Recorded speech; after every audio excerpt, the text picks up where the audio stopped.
Maximum time లేకపోయి కొంచెం సేపు దొంగగా ఆ కాలో ఏదో ఒకటి పడి ఈ బటన్ మీద దాన్ని పాటు పడ్డది. కాలు పడంగానే ఆ బటన్ లోపలికి పోయి డోర్ ఓపెన్ అయింది. వస్తుంది చేపలు తింటుంది.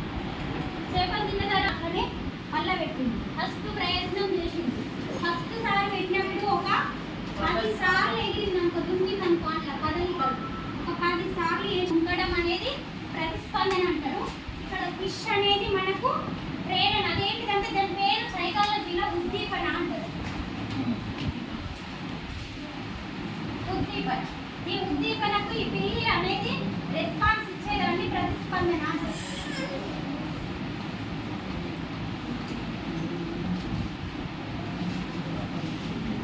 మళ్ళీ మూడోసారి పెట్టినప్పుడు 6 సార్లు, లాస్ట్కు 0 టైం పెట్టినప్పుడు 0 డైరెక్ట్ దానికి ఆకలి అయినప్పుడు ఈ బటన్ నొక్కింది, ఆహారం తిన్నది, పోయింది, పడుతుంది.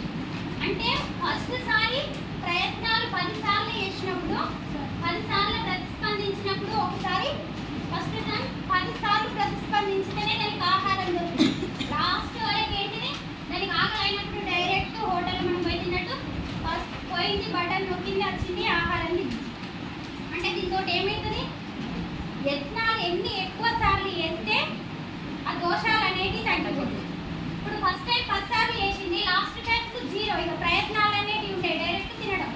అది యత్న దోష సిద్ధాంతానికి వర్తిస్తుందని థారెన్డైక్ అనే వ్యక్తి విలియం జేమ్స్ తోటి ప్రయోగం ద్వారా మనకు నిరూపించింది. ఈ పిల్లలకి మనం ఎట్లా ఇస్తాము, ఈ యత్న దోష అభ్యసన సిద్ధాంతాన్ని మనం ఎట్లా యూజ్ చేస్తామంటే ఎక్కాలు చదువుతాం. మనం అవగాహన చేసుకునే స్థితి ఉంటుంది మనకు. ఫస్ట్ క్లాస్లో, సెకండ్ క్లాస్లో బట్టి పడతాం. అంటే అన్ని బట్టి పట్టాం, కానీ ఎక్కాలైతే బట్టి పట్టాలి కదా. బట్టి పట్టాలంటే ఇప్పుడు 2 ఎక్కలు చదువుమంటే టక్క మీరు కానీ నేను కానీ మన ఇంట్లో పిల్లలు కానీ ఫాస్ట్గా చెప్తారు. అదే 18 ఎక్కలు చదువుమని ఇప్పుడైనా ఒకసారి చెప్పినాక 20 ఎక్కల నుండి చదువుకొని రమ్మన్నారు పిల్లలు. ఇవి తర్వాత ఫస్ట్ ఇవి చదువుకొని చెప్తే ఇవి బాగా వస్తాయి మన ఫ్యూచర్లో. అవే కదా బాగా ఇంపార్టెంట్. ఇవి ఎక్కువసారి చదువుమనాలి, ఇవి కొంచెం యావరేజ్గా చదివితే అయిపోతుంది. అందుకని 2 ఎక్కలు చదివినంత ఈజీగా 20 ఎక్కలు, 19, 17 ఎక్కలు చదువు. ఎందుకంటే ప్రయత్నాలు జరగదు. ఎక్కువ సార్లు చదివితే ఎక్కువ సార్లు గుర్తుంది.